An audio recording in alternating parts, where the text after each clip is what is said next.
you like? Well, good morning, everyone. Good morning. So I spent 10 plus years as an car insurance adjuster. And in that time, I saw far too many accidents. Far too many of them involved drinking and driving. And so my presentation today is about that experience and why I do what I do. What I saw changed me. If you remember, there's a company called Progressive Insurance. It probably is very ubiquitous right now. But when it came to Houston back in the early 2000s, well, late 1999, early 2000s, I was one of the first adjusters that they hired. I came from the rental car industry with Enterprise Rent-A-Car. So all I knew was they used to come by and we would rent cars to them when you got into a car accident. That's all I knew, right? So I started working for them, and in the midst of this, my young kids were starting to go to high school, they were starting to drive, and I would have to show up to scenes of accidents. We were one of the first companies to get out to the scene of accident, try to close your claim. Unfortunately, I showed up to a lot of them that were fatalities. And that affected me in a way that I could never imagine. And so going back home, seeing my kids starting to drive, I thought about there's gotta be something someone's doing that's going to change this, going to fix this. So we started off as a designated driver service. We literally partner with bars and restaurants, event venues, and we provide a designated driver for them on demand or for their clients on demand to make sure that you drive home in your own car. Because statistics show that is the only reason that people drive drunk, because I don't want to leave my car here, okay? That has evolved into a nightlife infrastructure. In fact, if you follow me on social, I call myself the nightlife guardian, playing around with some different things in terms of actually how we view this whole process, okay? A bar, a restaurant is liable if they serve you and they're the last place that you actually took that drop of alcohol that caused you to have that accident. So my wife will probably tell you that, I love myself a good cocktail. In fact, old fashions have my name on them. But I realized that my car insurance adjustment experience, my desire to be a responsible person, a responsible father, I couldn't be that one that supported this industry, but not really supported this industry. So that's where this came from. So what we do is we have designated driver programs, we have safety partnerships with the venues, we have an app that we're developing that's actually ready to go, where we're doing some test modes. We've been working on this for 8 years. We've been in Tennessee, we've been here in Houston, we're rolling it out as quick as possible. But the main thing is we wanted to make sure that we do it in the right way. And so that brings me to this, scaling safety without losing trust.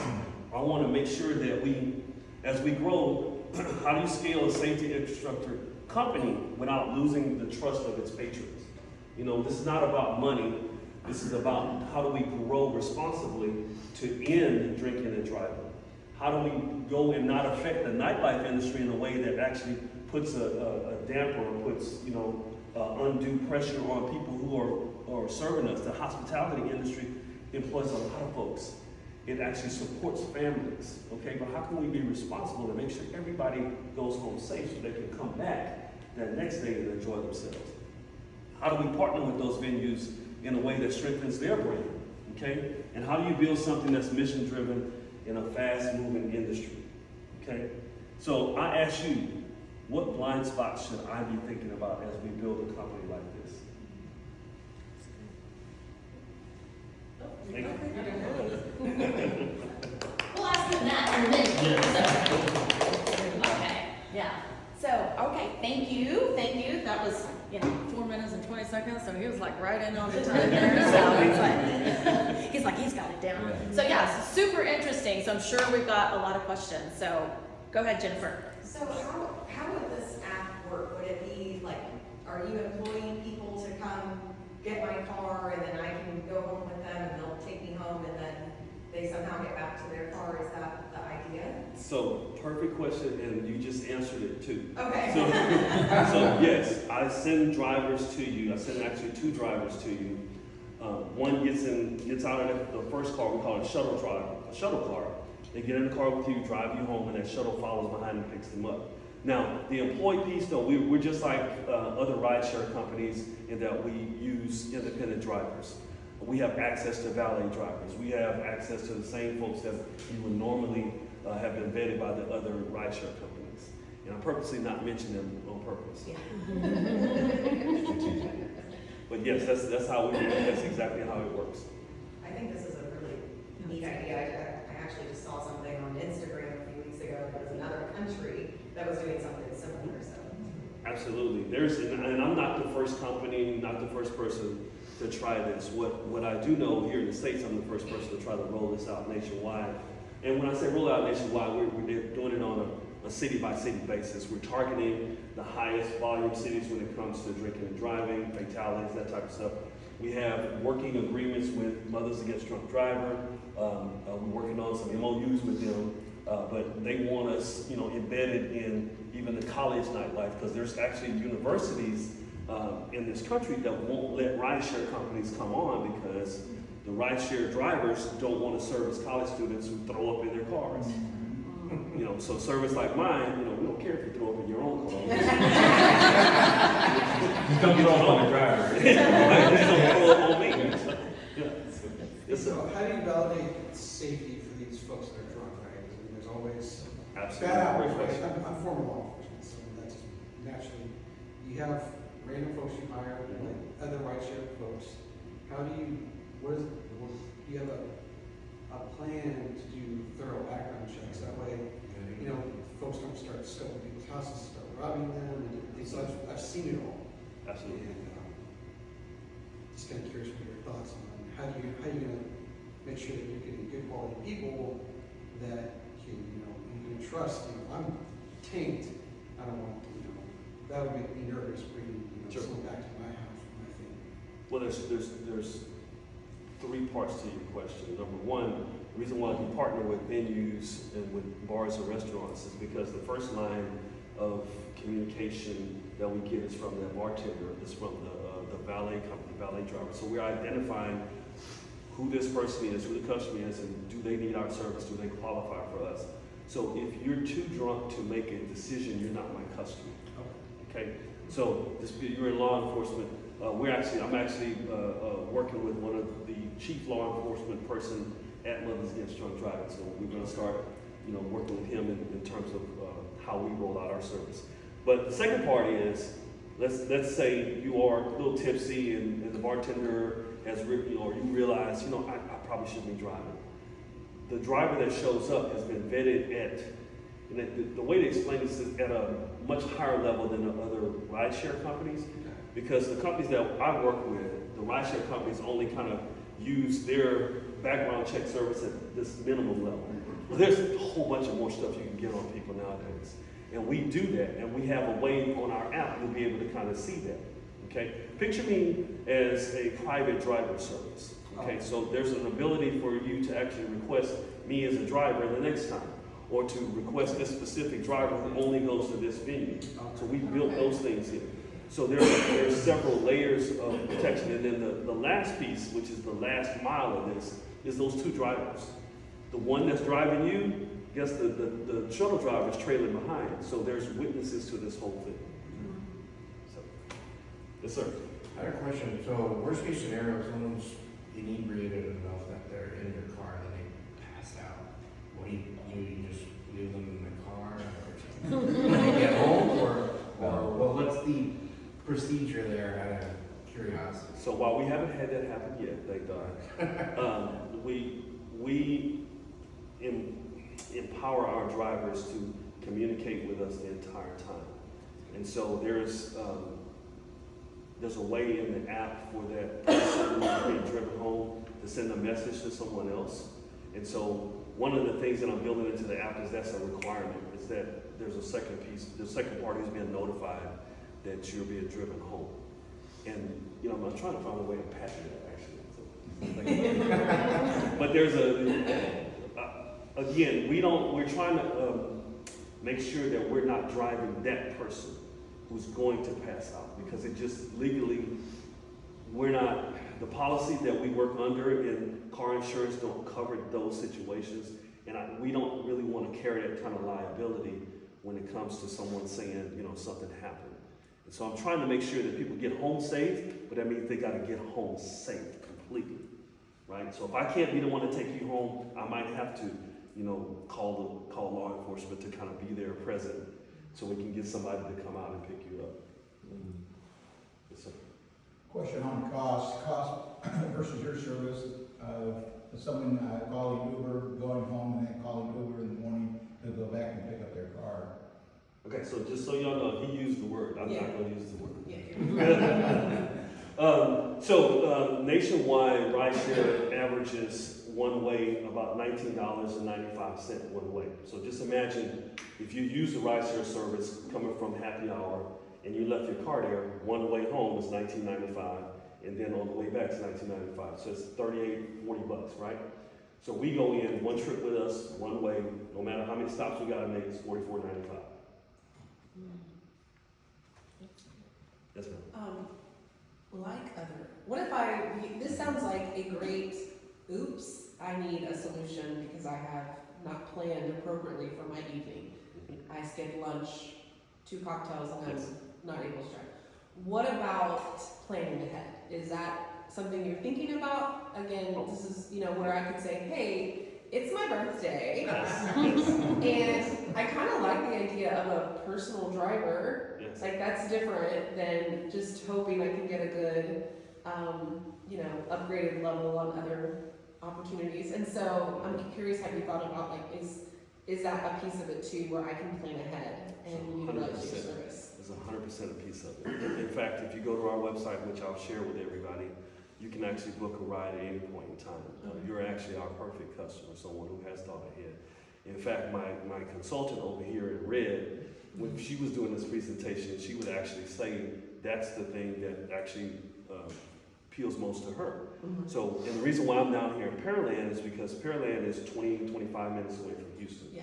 A lot of you go do business in Houston and you work in Houston. So on the way home, sometimes it's not even about that you went to a happy hour. Sometimes you're just tired from working a 15, 16-hour shift. You got to drive back to Pearland. So think about us as providing a private driver service to get you home, again, safely. So this is, yes, it's about drinking and driving, but it's more about impairment, across the board and making sure you're safe. So if we get to you and you can think ahead of time, that is actually our goal. Well, and I would just say, I think the most appealing is that I could request my driver repeatedly, that there builds a relationship, because that's my biggest worry when I use other words. Like, I don't really know who's gonna show up. And I don't really know how they're gonna drive, and I don't really know if they're not gonna go drop me off at the airport and come back around my house. Like, because I don't know this person, it's a chance every time I use one.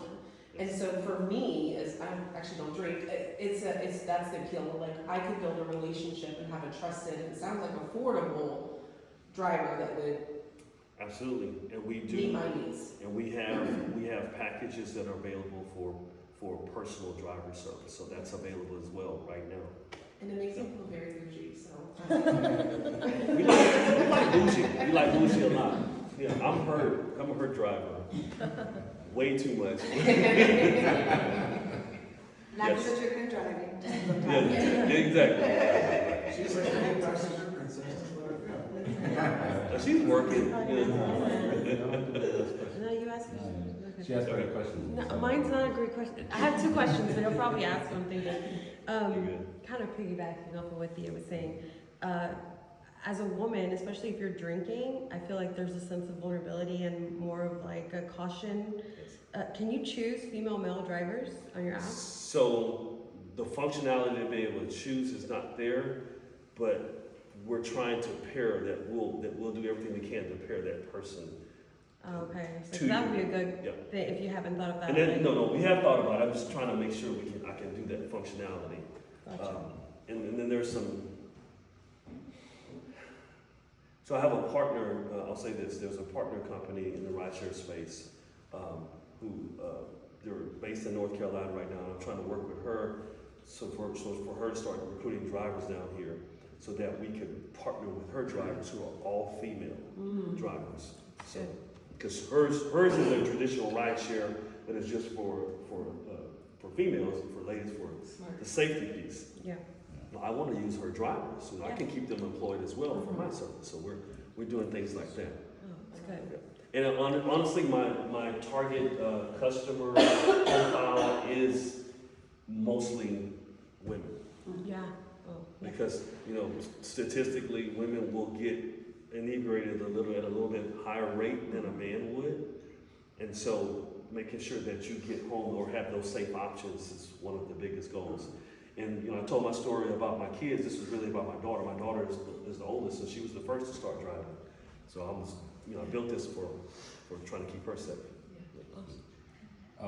Yeah, so I was gonna say, you mentioned less than $45, right? So it's like 44, some change. Is that distance based? Houston's big. Houston's huge. And traffic and rush hour and all of that. Like how does the pricing differ depending on where your start point is and your end point? So that's a flat rate for 20 miles. Okay. In any direction. After that, 5 cents a mile. I'm not trying to. We don't do surcharges, we don't do any of that type of stuff. My economies of scale allow me to actually be very, very flexible for getting people where they need to go economically. My thing is, I don't want to price myself out of one customer. I want to make sure that you become our customer going forward. We want to take you from driving you home after that happy hour to becoming your personal driver. That is the goal. And the infrastructure that I was talking about that we're building here has so many different implications. We can drive you to the airport and make sure your car gets back, versus you having to pay for park and ride, or have to get a ride share and you don't know if they're gonna show up on time, that type of stuff. So we got tons of different verticals that we're looking to get into that are based upon developing that long-term customer. That's great. Yeah. I have another question over here. No, I already asked. So I was gonna ask, so what is your biggest holdup right now? So because it sounds like you've got a lot of things in motion, but what is the biggest thing that's holding up you to continue here? Is it the drivers that you don't have drivers, or because you've already got this going, right? So it's available to use now. Yes. It's just getting it to expand, right? Correct. The holdup is frankly just people knowing about us and spreading the word about the service and using it. So we partner with bars and restaurants. Yes. Bars and restaurants know that they need our service. Yes. But bars and restaurants don't see the need to pull the trigger on a partnership just yet, because most of them haven't been hit by a liability claim. They know they're there. They pay for what's called dram shop law insurance. Dram shop is a very, very old term, but it's basically insurance that they have to pay to keep them, to have money set aside in case they get sued. And so most of them, they're just playing with it, trying to figure out, if we overserve this one, maybe they'll sue us, maybe they won't. My thing is, I don't want them to have to worry about that at all. That's why we go that route. And we can get to our ultimate customer base that easily. Someone had asked me one time, they said, well, I'll bring this up. Someone asked me about driverless cars. What if people start doing it? It's like, that's fine. Eventually we feel like we'll be changing our company into a different iteration. But as long as there's cars sitting out in the parking lot on a Friday night in a restaurant, you're my customer. Friday night, Saturday night, Thursday night, you're my customer. As long as there are cars out there, that's not a driverless car. That's someone drove there. So I think we'll be around for a little while.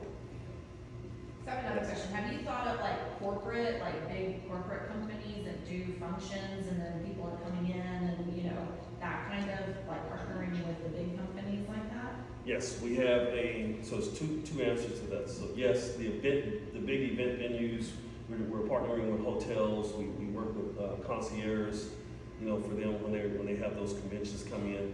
Not everyone is actually driving their own vehicle, so a lot of it is they're driving rental cars. So or they're just taking the regular insurance. So that's slowly we're matriculating into that. Our biggest corporate partners that we're going after are the liquor brands, because guess what? those reps are doing tastings all day long. And you might get just a quick little sip at a tasting or whatever, but they're literally tasting from 8 a.m. till, sometimes they're there till midnight. And so they have to drive home. So we have a service that we created called Field Safe, which is just our version of making sure that field rep, drives home safe, which of course can go into other iterations from a corporate standpoint. Yes. Besides trying to partner with local bars and restaurants, what else are you doing for marketing and putting your name out there? Great question. So I'm big on LinkedIn. I think I was telling you that earlier.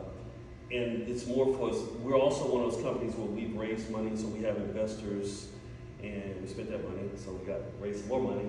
So we're in line trying to get venture capital funds. So I spend a lot of time on marketing on LinkedIn from our corporate side, from the Field Safe, for that side. We are slowly getting into Instagram. So trying to learn those metrics, and I'll be honest, my best friend, my colleague her name is Gigi, and she's my ChatGPT agent. So she's built out, these plans that we're slowly trying to implement. But it's really door knocking and going, face to face and getting into these bars and talking to them about what are they seeing when the night gets long, and you got those 2 or 3 customers that's still there and they're not ready to go home and they want to get another drink. I need them to be my partner, so it's just really that's my marketing right now. Go ahead, last question here. Just an idea, really, because based off the marketing, I know there's definitely a benefit to doing like face-to-face. It's just different than just like running an ad or something like that. Yep. Have you ever considered doing like influencer partnerships? Because I feel like that would be great. Because the bars is one angle, but then, cause I can already think of so many friends that could benefit of that, and they would pay for it, especially when they're under the influence or whatever. Like they're gonna pay whatever, especially if they're like, oh, this is gonna get me saved, like let's do it. And they're already using these other ride shares that I'm also not gonna mention for you. And so like, it would be easy for them to just hire you, but if they don't know about you, right? If they don't know you exist, they can't use you. So maybe partnering with influencers that could do there's different ways to do it where you literally pay them $300 a video or something, and if they have a huge following, especially here in the area, they can take a ride with your service and they document the whole thing and say, did you know that this is here? Use my code for this discount or whatever. That works really well for things like this. I'm open. Just an idea. Yeah. That's my answer. Isn't it a question? Yeah. Yes, absolutely. Yep. We can do it. Okay. All right, so we do have the one last question for you here. So how can we as a community help you? Which I know you've mentioned a whole bunch of things, so. All those questions. Yes, as a community, we really want to be part of the Pearland ecosystem, not just for providing rides, but whatever we can do to support the community. I'm a huge networker, and if any of you connect with me on LinkedIn, I would love to, if you go through my LinkedIn profile and see someone you want to connect with, I do. It's almost like automatic for me. So I just want to be a good citizen. I don't live in Pearland, but I want to be a good citizen of the business community here. And if you know of a bar, you know of a restaurant, you know of event venues who are in need of this type of service, or you just attend happy hours and you're like, God, this is a long way, a long drive going from that to home. Let us know. Let's talk about it. Let's certainly talk about it for private driver service. Okay. All right. Well, thank you.